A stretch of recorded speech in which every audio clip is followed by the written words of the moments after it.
Hello दोस्तों, आप सभी का स्टडी विद जॉय चैनल पर स्वागत है। आज हम कोलबर्ग के नैतिक विकास सिद्धांत के बारे में जानेंगे।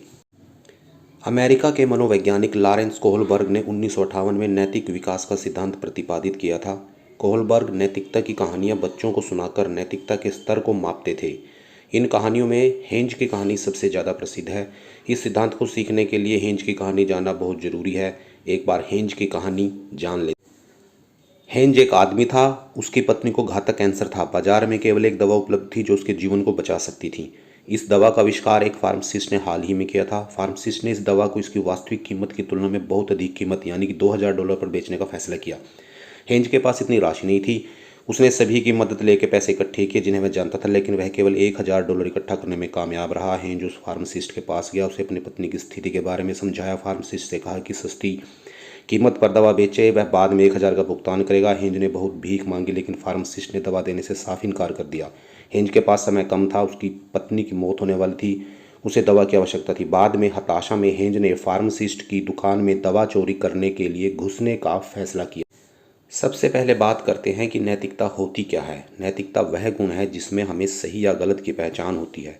जब बच्चे का जन्म होता है वह न नैतिक होता है और न ही अनैतिक। बच्चा अपने समाज से ही नैतिकता और अनैतिकता के बारे में सीखता है। कोलबर्ग ने हेंज की कहानी के आधार पर दो बातों पर बल दिया, नैतिक दुविधा यानी मोरल डिलेमा और नैतिक तर्कना यानी मोरल रीजनिंग। आइए जानते हैं इनके क्या अर्थ होते हैं। कोलबर्ग के अनुसार कभी कभी हम सही और गलत के मध्य निर्णय लेने में जिन दुविधाओं या समस्याओं का सामना करते हैं उसे ही नैतिक दुविधा कहा जाता है। जैसे अगर हिंज चोरी नहीं करेगा तो उसकी पत्नी मर जाएगी, अगर उसने चोरी की तो पुलिस उसको पकड़कर जेल में बंद कर देगी।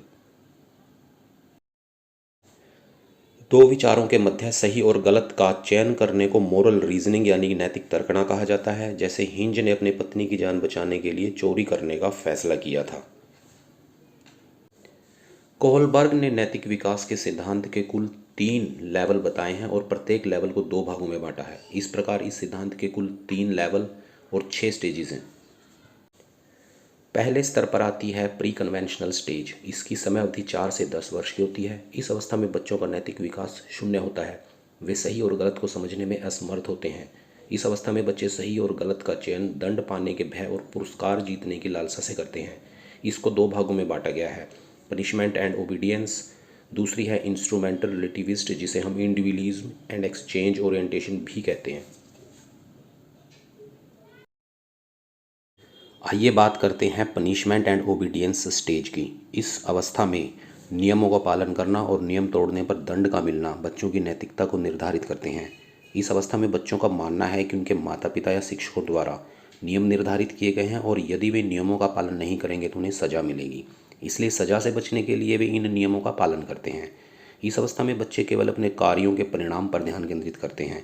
उदाहरण के लिए सोचते हैं कि उन्हें कैंडी चोरी नहीं करनी चाहिए क्योंकि पुलिस उन्हें पकड़कर जेल में डाल सकती है। हेंज की दुविधा वाले उदाहरण के मामले में बच्चे इस स्टेज में सोचेंगे कि हेंज को दवा चोरी नहीं करनी चाहिए क्योंकि दवा चोरी करना कानून के विरुद्ध है। वे इस तथ्य पर विचार नहीं करेंगे कि उनकी पत्नी बिना दवा के मर सकती है।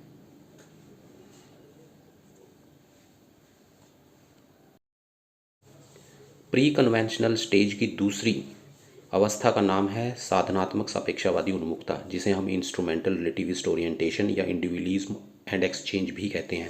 इस अवस्था में बच्चे यह समझने लगते हैं कि किसी भी स्थिति को विभिन्न नज़रियों से देखा जा सकता है क्योंकि प्रत्येक व्यक्ति का अपना दृष्टिकोण होता है। बच्चे किसी भी कार्य को करने में अपना लाभ देखने लगते हैं और उस कार्य को करने के बदले प्रोत्साहन प्राप्त करने या अपनी स्वयं की आवश्यकताओं को पूरा करने पर ध्यान केंद्रित करते हैं। इस अवस्था को टिट फॉर टैट, जैसे को तैसा भी कहा जाता है, क्योंकि बच्चे जैसा व्यवहार बच्चों के साथ किया जाता है तो वैसा ही व्यवहार वह दूसरों के साथ भी करता है। उदाहरण के लिए यदि उसके माता पिता उन्हें घर का कोई काम करने के लिए कहते हैं तो वे बदले में चॉकलेट या स्नैक्स मांगते हैं। इस अवस्था में बच्चे अधिक सेल्फ सेंटर्ड हो जाते हैं, किसी भी काम को करते समय केवल अपने लाभ की ओर देखते हैं। इस अवस्था में बच्चे का आधार उसका अहंकार होता है। दूसरे नंबर पर आती है कन्वेंशनल मोरालिटी। यह लेवल लगभग 10 वर्ष की आयु से शुरू होता है और 13 वर्ष की आयु तक बना रहता है। इसमें बच्चे समाज के मूल्यों और मानदंडों को आत्मसात यानी अब्जॉर्ब करना शुरू कर देते हैं और सख्ती से उनका पालन भी करते हैं क्योंकि उन्हें लगता है कि ये उनकी बेहतरी के साथ साथ समाज के हित में भी हैं।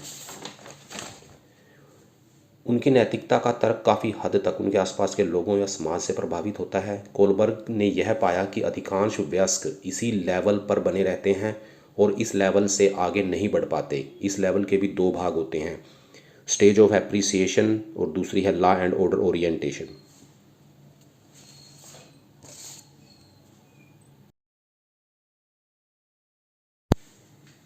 स्टेज ऑफ एप्रिसिएशन, जिसे अच्छा लड़का या अच्छी लड़की अवस्था भी कहा जाता है, इस चरण में बच्चे अपनी सार्वजनिक छवि यानी पब्लिक इमेज के बारे में चिंतित होते हैं और समाज में एक अच्छे व्यक्ति के रूप में दिखना चाहते हैं।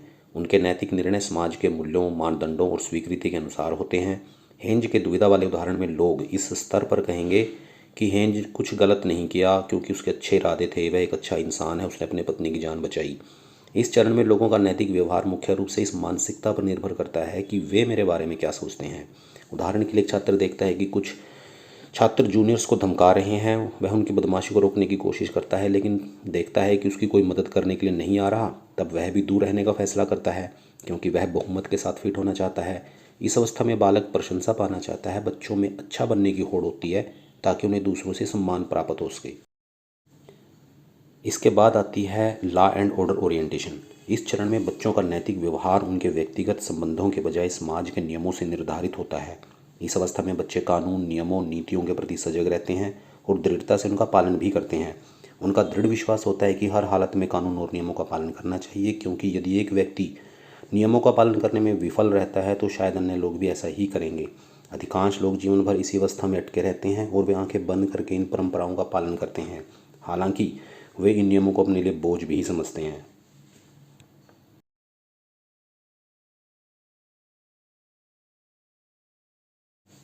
इस सिद्धांत के अंतिम और तीसरे लेवल का नाम है पोस्ट कन्वेंशनल मोरालिटी। इसकी समयावधि 13 वर्ष से ऊपर की होती है।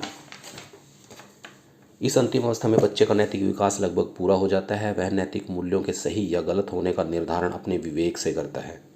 इसके भी दो भाग होते हैं, सोशल कॉन्टैक्ट ओरिएंटेशन और universal ethical principle orientation. Post conventional morality का पहला भाग है सोशल कॉन्टैक्ट ओरिएंटेशन। इस चरण में लोग यह समझने लगते हैं कि प्रत्येक व्यक्ति का अपना दृष्टिकोण, मूल्य और राय होती है। वे नियमों को एक सख्त आदेश के बजाय एक सामाजिक अनुबंध के रूप में देखते हैं। उनका मानना है कि इन मानदंडों का पालन तभी किया जाना चाहिए जब वे उनके लिए मायने रखते हों और समाज और व्यक्ति दोनों की भलाई के लिए काम करते हों। लेकिन यदि वे व्यक्तियों के हित में नहीं हैं तो इन नियमों को बदला जाना चाहिए, ऐसा भी वे मानते हैं।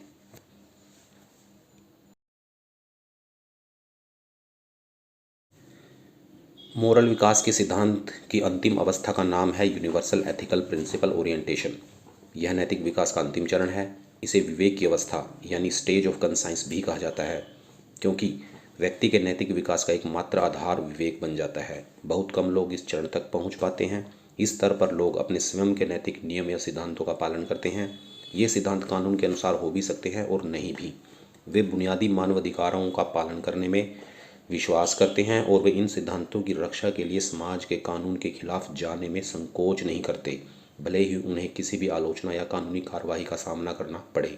उदाहरण के लिए, इस चरण के लोग तर्क देंगे कि हेंज भुगतान किए बिना भी दवा ले सकता था क्योंकि उसकी पत्नी का जीवन पैसे से अधिक महत्वपूर्ण था।